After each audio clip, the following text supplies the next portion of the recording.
I am a leading edge healer and I am a mama, my proudest title, mama.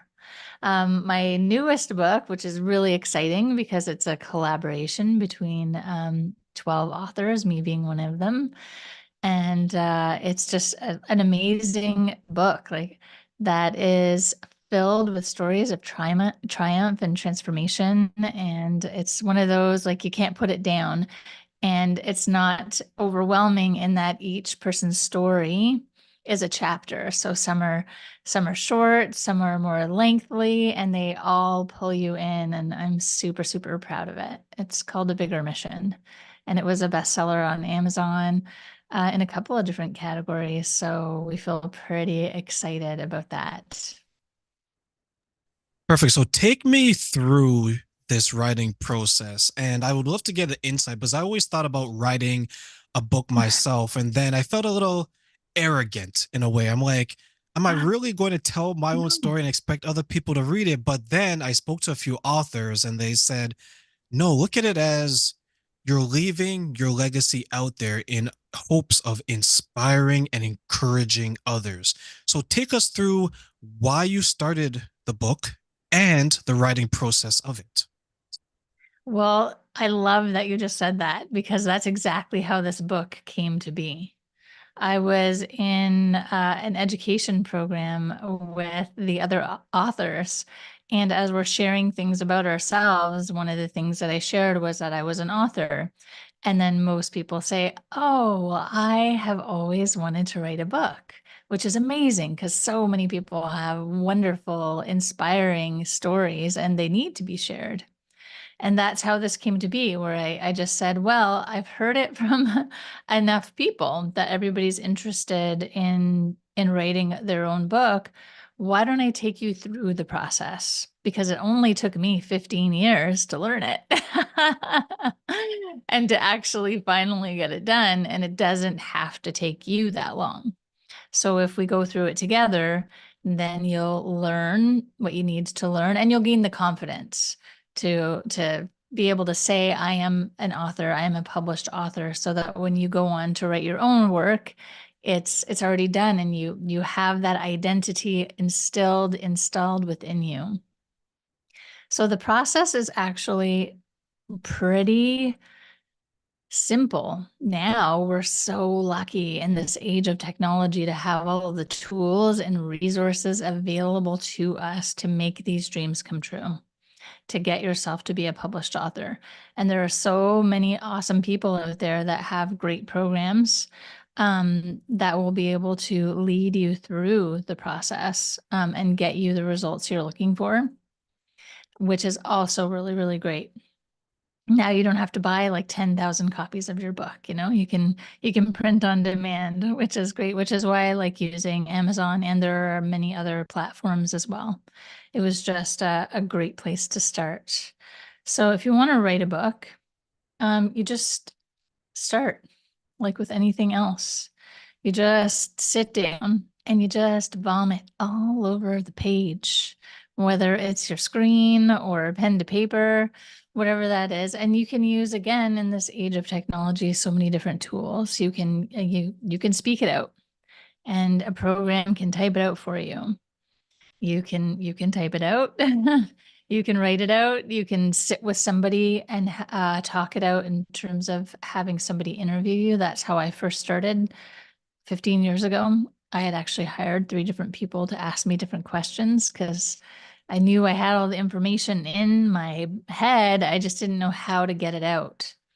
And so I noticed that if I was able to speak about it, then the answers surfaced.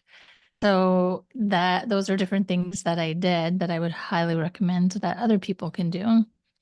And in terms of your story is absolutely important. Every single person's story is important. You are a one-of-a-kind wonder. There has never been and there never will be another you. And nobody has had all of the life experiences that you've had, faced the challenges that you had, come out the other side like you have. Everybody has a story to share, wisdom to share, inspiration to share, people to lead. So, yes, if anyone and everyone, and yourself included, is interested in writing a book and sharing your story, please give us all the gift of doing that. That's a beautiful answer. And guys, I did not pay her for that compliment about my story, but I value it. One thing I did growing up in my, well, not that old now, but I'm in my 30s now, but in my 20s, one thing that I did is I wrote a lot of poetry. Like I Mm. used to love poems, and it's like a short form story into your life. So some of the topics I would write about or write poems about was growing up without my mother or my father, trying to understand the world as a man, trying to grow into a potential partner and a potential husband as a man, as I was growing up. And I found it very therapeutic in a way because what I was sharing on the paper, I necessarily at times couldn't share with people around me. And maybe that was a reflection on me because I wasn't surrounding myself with the right people. But I know when you decided to join us today, you mentioned something about breaking through patterns. And I think one of the patterns that I found myself in during that time was I was surrounding myself with the wrong people, thinking it was cool, thinking it was, oh, this person's exciting because of the chaos in their life, right? Like every day was like a Jerry Springer episode, or every day was like a train wreck waiting to happen. But like many times when you're on the highway, or when you're on the road, you see an accident, you're always breaking your neck to look because it's interesting, right? Are they going to survive, or what's going on? Like it just piques your curiosity. So when you highlight breaking through patterns, what does that mean to you? And how can that in turn, what would that mean to our audience listening? Well, breaking patterns, we all have patterns to break. We have intergenerational patterns, we have karmic patterns, ancestral patterns, societal, religious. There's so many different patterns, galactic, cosmic patterns. So it becomes really interesting work, and it becomes dynamic work that we get to do with ourselves and that I get to do in working with people. It's really important to break the patterns because that's exactly what it is. It's just a program. It's just something that's been passed down, and we get to examine whether or not that's something that's actually serving us and producing the results that we're looking to achieve or get or experience in our lives. And if we're not, then we can look at how it is that we're causing our life to happen. So how is it that I'm not getting the results that I want? And what are the actions or behaviors or way of thinking, way of being that I possess or am exhibiting that are causing the results that I'm having?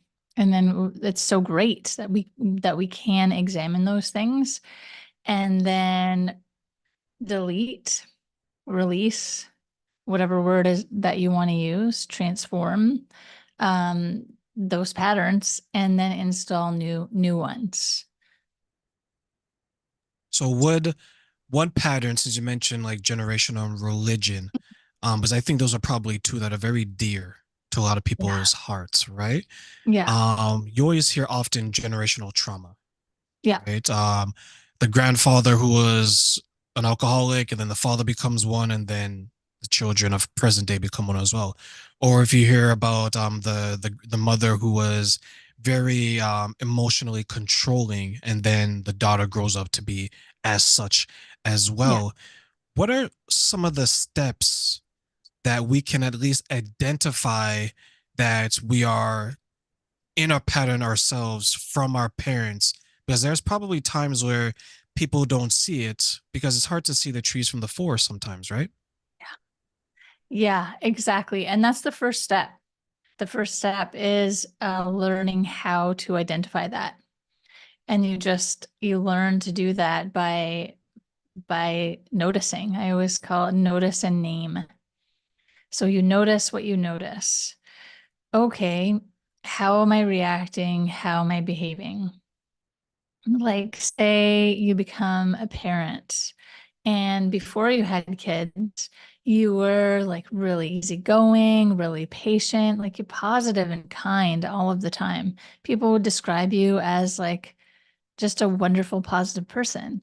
And then you have kids, and all of a sudden you turn into like a bitchy, impatient, grumpy, like these different aspects of your personality that you really haven't witnessed before are all of a sudden presenting themselves.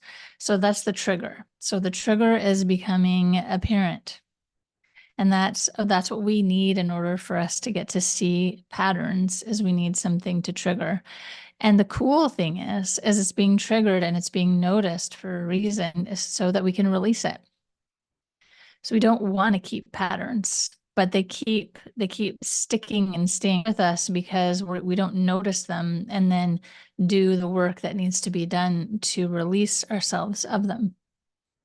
So the pattern there in the example of, all of a sudden noticing like these new personality traits. So that could be a couple of different things. So that could be karmic. So that could be in relationship to a past life. They're real. Past lives, parallel lives, they're real and they influence our lives, and karma is a part of that.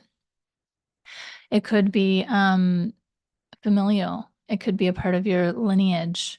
And that gets passed down literally within ourselves and also within our energetic fields and our structure. So it manifests in a couple of different ways. And that's just being passed down. Again, that could be a little bit more complicated, and it could involve karma and the ancestral line.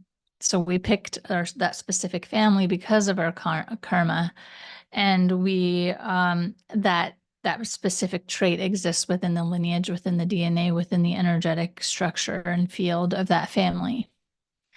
But the good news is we can transform all of that stuff with the same step. So And you're what are getting a some? three for one deal. Yeah, it definitely looks like that, right? And who wants to Yeah. pass up a 3-for-1 deal? That's it's almost like too good to be true. And in a way, it's very interesting to find out that many of our behaviors can be traced back to a specific moment in time.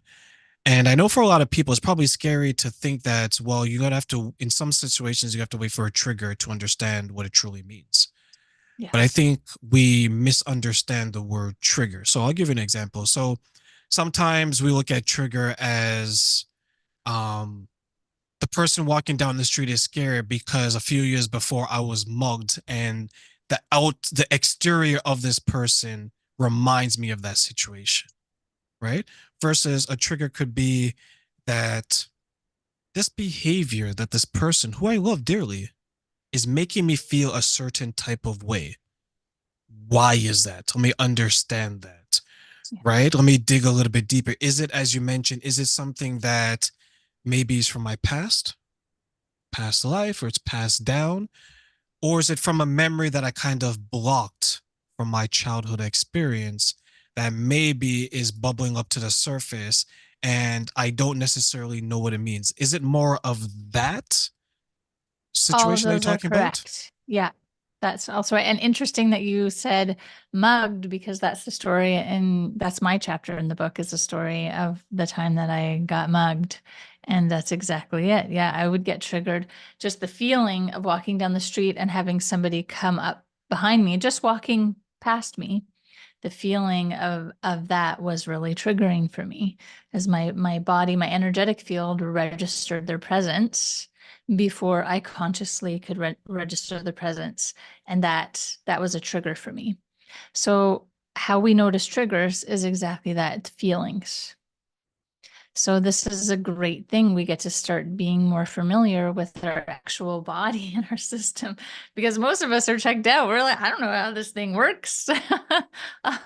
Where's the on button? Where's the off button? Like, I don't see the light. Do I need to change something? Like this is our home. This is our vehicle. And yet we don't take the time at all to really understand it.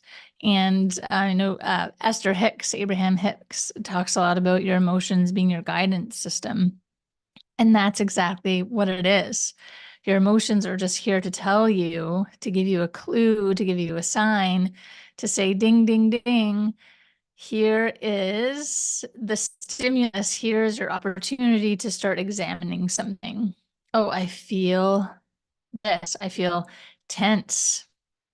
So you notice maybe like it's in your body. So in that example of the person coming up behind me on the street, so first I would feel it would be physical. That's what I could name first. Would be like all of a sudden I would feel alert and I would tense. So that's what I could notice, alert and tense and distracted. So if I like was in a conversation or kind of looking for something, all of a sudden it would be like this. And then I'd have to name what's the emotion. The emotion is terror, fear, worry. So he starts to be able to name the emotions that are pairing with the body sensation.